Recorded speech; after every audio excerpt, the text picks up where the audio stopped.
Hey guys, we're about to go interview the main illustrator of Goosebumps, Tim Jacobus. So let's go.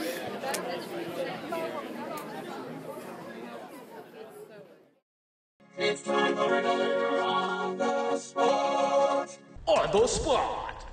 I've read that R.L. Stine would send you pieces of work ideas. Did he ever make personal suggestions, or did you just come up with those story bits and make the art? How long did it take for you to come up with the ideas after getting his work? So you're right. R.L. Stine was writing the book at the same time that I was doing the cover. So he would give me a little snippet, sometimes a couple sentences, most times a paragraph describing what the story was about. Now, he never said, oh, I want you to do, gnomes that look like this. He wasn't very specific. He really just gave me parts of the actual book. So the ideas were my own.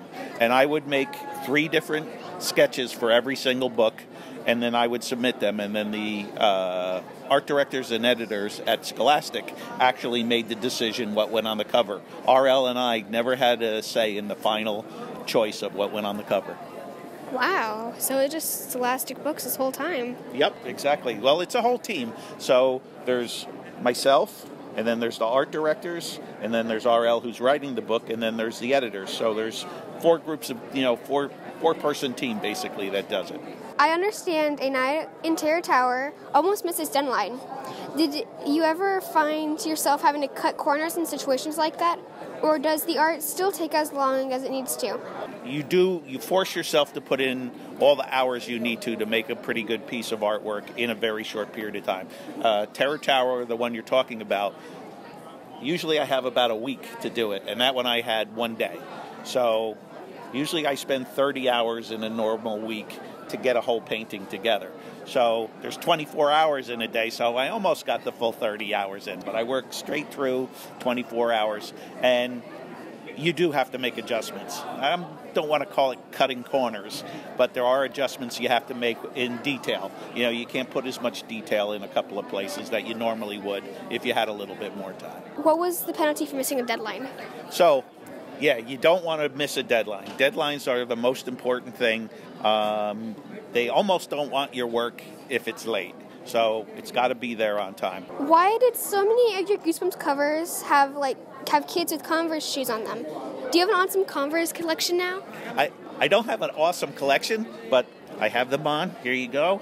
I always have a fresh pair.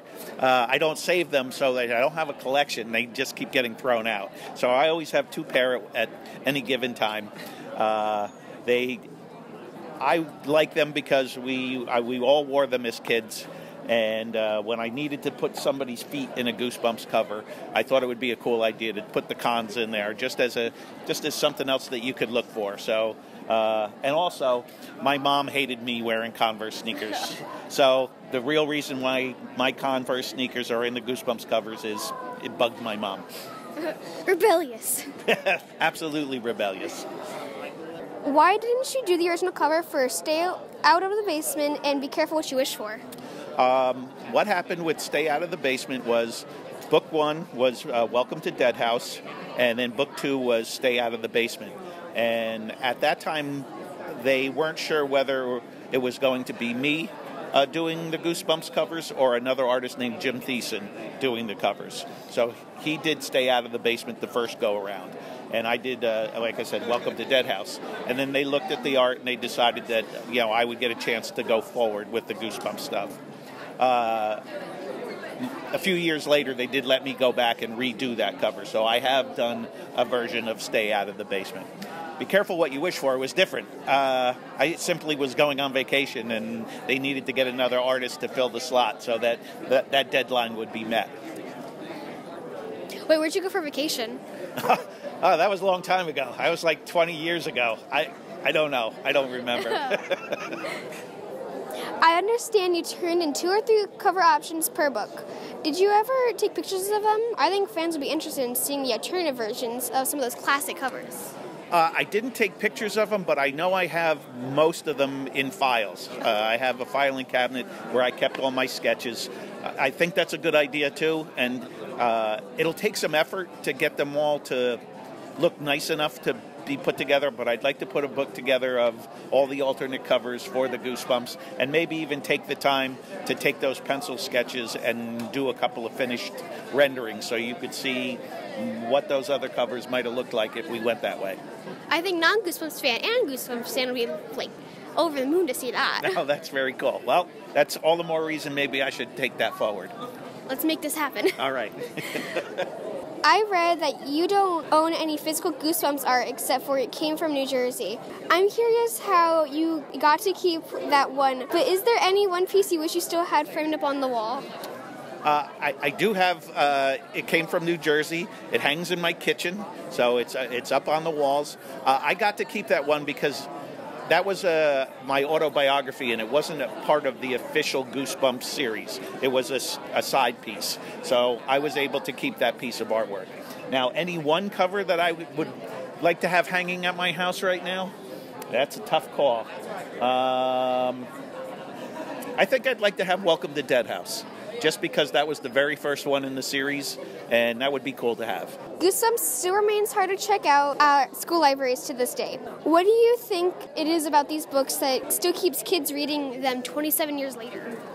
Well, R.L. Stine writes good stories, and I think for younger kids who are starting out in reading, the idea that the way the chapters are set up, and there's always a hook at the end of the chapter where something happens and it makes you want to go and read the next chapter.